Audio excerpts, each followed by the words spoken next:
Welcome back to my channel. My name is Brittney Bundles, and today's video is going to go over common payment options or merchants that are used during pop-ups and shows and events. So I was prompted to make this video because I constantly get asked, what do I recommend certain businesses use for different payment merchants, and honestly, it truly depends on what you feel comfortable with. It also depends on what you're looking to get out of that payment merchant. It goes into if you're a brick and mortar business, if you're not, if you are a brick and mortar business, because I do use Shopify for my e-commerce business, I recommend going with Shopify POS. So if you are interested in options through Shopify POS and you want to learn more about it and speak with someone about it, you can definitely contact me. My email address is btalks@yahoo.com. Put in the subject line Shopify POS or Shopify POS info or payment merchants for my brick and mortar location. I do have experience running a brick and mortar location as well as running an online business. So I'll be happy to share my insight and also my recommendations. So if you are interested in that, go ahead and email me. If you are interested in today's content, which again, we're going over common payment methods or common payment merchants that are used during pop-up shops, events, shows, and etc. Be sure to stay tuned, give the video a big thumbs up. Please make sure that you are subscribed, and let's get right into it. So in this video, I'm also going to be talking about the benefits of using certain payment merchants, and I'm going to be explaining if I've used the payment merchant, if I have not, what I've learned about the payment merchants and things like that. So first on my list is PayPal, which to many of you that have been following this channel, it's no surprise to you. I've been using PayPal for my payment merchant for years. The reason why is because PayPal has so many benefits and ultimately they're fair. When I say fair, it's not like if someone automatically wants to dispute a charge or a transaction. PayPal, in my experience, doesn't just go and favor and side on the side of the customer or client. They are really fair. They take information, evidence from your side, information, evidence from your customer or client side, and they come up with a fair conclusion in my experience and in my opinion. Also, PayPal is easy to integrate with different systems. You can accept PayPal payments through GoDaddy. I still believe that's the case. I've used GoDaddy some years ago, but when I was using them, I believe that was an option. You can also enable PayPal payments through Shopify, which is who I now have my e-commerce site through. If you are interested in switching to Shopify or trying Shopify out for your business, even if you're a brick and mortar location, I still recommend you have a website for your business. If for nothing else, this COVID transition has taught a lot of business owners the benefits of having a website and still being able to generate income in case your storefront has to close down. So I do recommend that if you have not tried out Shopify, you do so. There is currently a free trial. Click the link down below this video, choose the Shopify link, and play around with Shopify to see if it's something you want to switch over to. Now, if you are watching this video after today or, months after or a year after, it's okay. But, I just want to put it out there that the free trial may not still be going on at that point. So if you are watching it today, great. Be sure to take advantage of it. If you're watching this video later on, still click the link down below and see what options they have available. They may still be having a free trial going on at that point. They may have a discounted rate. I don't know, but go ahead and click the link so that you can read more information about it and kind of play around with it to see if it's something that you want to further. So it's easy to integrate with different e-commerce sites. PayPal also provides the card reader. So if you're someone and you're doing like a pop-up shop or you're going to an event and you're not really wanting to take a tablet, or say you don't have a tablet at this point to set up to do transactions over, or a laptop, you can get one of those card readers that go right into your phone so that you can still take payments through PayPal. And PayPal does have an option where you can use credit debit cards with PayPal as well. Sometimes I get people that contact me and say, hey, all I have is a debit card. I don't have a PayPal. I don't have anything like that.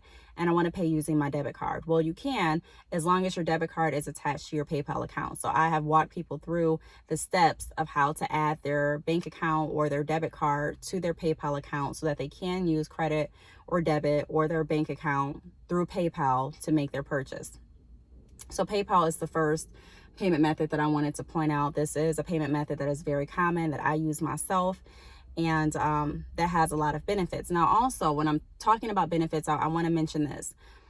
PayPal has different cash advance / loan options for business owners. So if you are, and even for, they have like a PayPal credit too, even if you're, not a business owner, if you're just wanting to get things on credit through PayPal. But specifically talking about the business side, I've done videos on this before, but PayPal does have an option where you can get pretty much funds advanced to you, and then you choose the percentage that you want repaid through your sales. So for example, if you meet the qualifications through PayPal, typically the qualifications are, I don't know if they do a hard credit check, but they do want to know what the funds are going to be used for your business. They want your EIN number, I believe, or your social, depending on if you're a sole proprietor. Typically, sole proprietors will accept, if you filed as sole proprietor, you can use your social as well. They will want, and they will access your history through PayPal. And if you've made a certain amount, then you can, be approved for funds that are going to be provided on your PayPal account. You can transfer those funds to your bank account. You can go ahead and transfer those funds to your debit card if you choose, if those are connected. And then every time you get a sale, depending on the plan that you chose, so, they may have given you $5,000, and then they give you an option to repay back 15% of your sales, or 10% of your sales, or 5% of your sales. And you can do it that way. A lot of people are looking for different loan options, and because they are a startup business, or because their credit is not where they were, they want it to be, or where lending institutions would like it to be to get your loan approved, they find themselves in a hard position trying to find places that will give them money to keep their business generating. Whereas PayPal, like I said, it's very beneficial to use PayPal, not only because of the integrated options, but also because it's a way that you can build up your history through PayPal to get lending options if you need those options. Like if you need a loan, if you were to need additional financing for your business, for equipment, for marketing, for an event that you're doing. So PayPal. The second payment merchant that I have listed is Square. Now, I have never used Square, but I did do an interview with someone, a business owner that's in the mobile beauty business that uses Square. And I will have my podcast link down below. If you click on the podcast link and choose the episode that's titled Running a Successful Mobile Beauty Business, you'll be able to listen to the series that we did in an interview style, where she explained, the person I was interviewing explained that she used Square, and Square has similar options, as PayPal, meaning that Square will, I believe they also provide a card reader if you need it. They also have different financing options based on your Square payment history and things like that. So that's another very common payment merchant, Square. I have not seen Square available to integrate like on Shopify or GoDaddy. However, I haven't looked recently, to be honest, so it may be there, but I do know that a lot of people do use Square as well for different pop-up events and shows. So that is something to look into. And like I always say, make sure that you're doing your research. I can come to this channel and provide information and tips and resources, but ultimately, before you decide to make a decision for your business, I strongly recommend you do your research and you make sure that it makes sense for what you're wanting to do. The next payment option or payment merchant that I have listed is Verifone. I use Verifone in my salon when I was running it. Verifone was like a system that was connected to a bank. And every time someone did like a credit card or debit card transaction, that company got their percentage from the amount that was processed through their system. So if I had someone pay $120, they would take 10% or 5%, whatever the percentage is that we agreed on. I forgot the exact amount now because it's been some years since I've used Verifone. But Verifone is also a system that is used at different pop-up events and shows. It's like this piece of equipment, and it's like a card reader. You go ahead and slide your card. You can type in your debit card number if you need to. The business owners can go ahead and type in an amount that they're looking to charge you for. You can go ahead and make your payment, and they get the payment. Verifone, whoever Verifone's attached to, the company or the financial institution, they get their cut, and everyone's taken care of. So Verifone is another payment merchant. I wouldn't really say payment merchant. I don't know if I want to say merchant or if I want to say payment device. I mean, I guess I can say payment merchant, but it's Verifone is the system, and then there is a bank behind Verifone that you are working with. Now, the next option that I have, it's not really a payment merchant, but this is an option to receive payment during different pop-up shops and events, is cash, using a cash box. Now, there are a lot of business owners that still use cash, especially moving down here. When I was living in Michigan, things were a lot different with businesses than they are here. And again, like I said, I live down south. Not saying that everything is completely different, but you can notice some differences. For example, where I was living in Michigan, people rarely took cash only. I'm not going to say no one, there's no businesses that accept cash only, but typically you're not going to find a business that only accepts cash. Here, it's very common to find a business that only accepts cash. So, or, from the businesses that I've been introduced to and the places that I've been, not saying that's everywhere down south. I'm just, explaining my perspective and my experiences. So I know there are some people that are going to run with it and they just like being argumentative in the comments, like, no, you're wrong.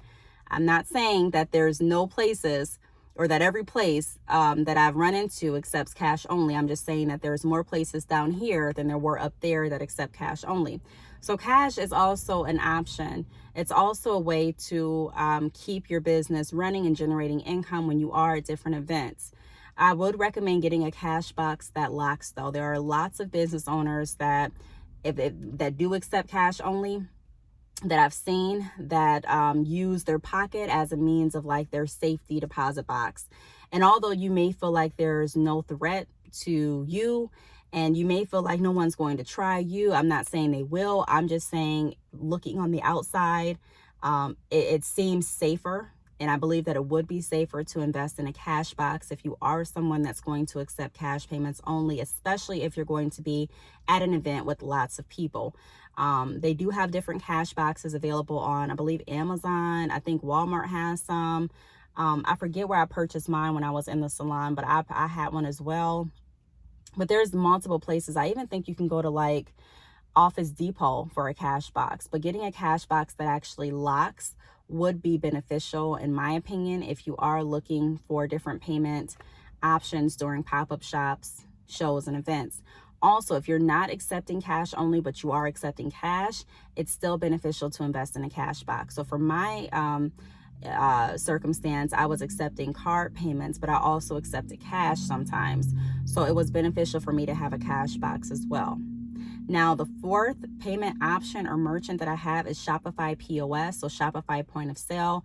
Again, if you want further details like, articles sent over and different like how-tos, how to get set up, and just the kind of rundown behind Shopify POS, then be sure to reach out to me via email, like I mentioned in the beginning of the video, and I will send that information over to you. However, Shopify POS, the reason that I put this down is because if you are using Shopify, it is so easy to integrate all of your sales and be able to pretty much take your online business with you wherever you go.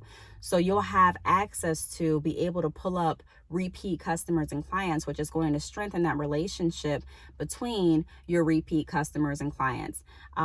It will definitely be able to move you closer to building repeat business and continuing repeat business, to to receiving repeat business and building repeat business. The reason I say that is because if you have access to your entire system through Shopify POS when you're at a pop-up shop, and you can see people that have purchased from you before, and say those people are coming to support you at this shop, and you don't know what they look like by face because they've purchased online, being able to pull their information up, their name up, see how many orders they've had is really going to show them that you care, really going to show them that they're more than just a sale, that they're more than just a number. We talk a lot on this channel about the relational piece behind business, and it's going to help build relationships. It gives you something to communicate about, and it's not just fluff talk. It's not just small talk in other words. It's something that actually means something. We're actually able to talk about what you last purchased 2 months ago. We're able to talk about the newsletter that was sent out and answer any questions that you may have had. We're able to see any abandoned carts that you've had recently. We're able to get an idea and have a conversation based on what's interesting to you, based on the shopping habits that you have exhibited on the storefront. And then you're still able to take payments and process payments. So I do like the Shopify POS system because, like I said, if you are using Shopify, then I'm sure you already know how detailed their analytics dashboard is. You get to take that with you, and you get to continue to run your business as you typically do, just now in person. So there's different systems and tools that Shopify has available for you to take along with you. They offer different tablets, different I haven't seen a laptop yet through Shopify, but I have seen tablets through their hardware store. I've seen different card readers. So they do offer different equipment so that you will be able to be online and also take your online business and make it mobile when you need to. So that's another, I wouldn't say necessarily payment merchant, but it's another payment option. And through Shopify POS, you can choose what merchant you want to use. Shopify offers Shopify payments, so you can use different credit cards and debit cards. They also are integrated with PayPal, like I mentioned before. What else do they use? They use, I believe there's a few other payment merchants that Shopify uses, and I probably would have to pull up my Shopify system and actually get a little bit deeper into it to see exactly which payment, because I haven't memorized their payment merchants. I know that they also integrate with Sezzle. Sezzle is a buy now, pay later option that I use for my store. So I haven't memorized all of the payment merchants that Shopify offers because I just didn't find the need to. I looked to see what options they had available and what made sense to me, and I went forward with that. But Shopify POS is another option to be able to take your store with you when you are doing pop-ups, shows, and events. Now, the last payment merchant or payment option that I put down is Cash App. Now, I have no experience using Cash App for business. I typically stay away from Cash App. I have heard lots of stories from business owners using Cash App, and a lot of the stories went like this. They accepted payment through Cash App. Someone requested their money back or did a dispute, and the money was taken right back without the business owner being able to provide evidence to sustain that order or sustain that payment. So like I said, I have never used it. I hate to go strictly off of what I've heard. I'm not saying Cash App is a bad app to use. I've also seen business owners that swear by Cash App and only use Cash App. So it truly just depends on what you feel comfortable with. I've gotten so comfortable with PayPal and Sezzle that I really have not, felt the need to branch outside of those two payment merchants. And if I do need to go to like a pop-up event or a different show or something like that, then I'm prepared to use Shopify point of sale so that I can still, conduct business how I have, how I typically do. But I can still use the same payment merchants that I use. Like I mentioned before, PayPal, there is an option to accept debit cards through PayPal, as well as, your bank, your routing information. There is an option to pay with a card using the device that PayPal provides. And also, if PayPal is connected to Shopify, I don't believe you have to have that device. I believe you can have a device through the Shopify Hardware Center and be able to process orders that way. So Cash App is the last payment merchant that I put down. I don't believe that Cash App is able to be integrated with GoDaddy nor Shopify at this point. I'm not sure, but I don't believe it. Cash App is a little bit newer, so it's not like, you know, like I'm saying don't use it. I'm just saying that I haven't used it based on the stories that I've heard, and just, you know, based on the fact that I really haven't done too much research for Cash App, because I do want to know, whenever I'm enabling a payment merchant to be used through my website, I want to know how their dispute process works. I want to know how that process sits, because if nothing else, you know, you do want to make sure that you're going to be protected in the event that someone's going to want to process a chargeback or a claim. You know, you want to make sure that you're going to be protected and that the process is going to be fair. And then you also want to look at the percentage. You know, what percentage is this merchant going to take from all of my orders, my sales? Does it make sense? And things like that. So here, you know, are the common payment options or merchants used during pop-up shops and events. I really hope that this video helped. If you have any additional questions, feel free to leave them down below. Thanks so much for watching, and I'll see you all in the next video. Bye.